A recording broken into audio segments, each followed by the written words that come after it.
দাদি একটা Nokia button phone পালতেন। দাদি বাটন ফোনকে লেখাপড়া শিখিয়ে স্কুলে ভর্তি করে দিলেন এবং সারাক্ষণ তার সাথে সময় কাটাতেন। দাদুকে সময় দিতে পারতেন না, তাই দাদুর অনেক মন খারাপ থাকতো।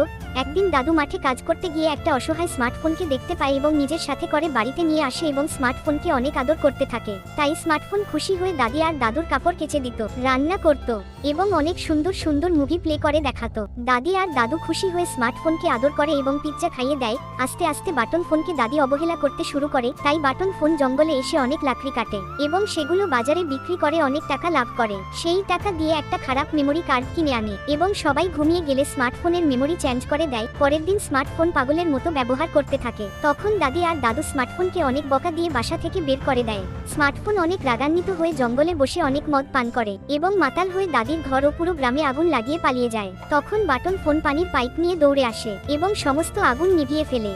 এই ভালো বাটন ফোনের জন্য একটা লাইক করতে ভুলবেন না।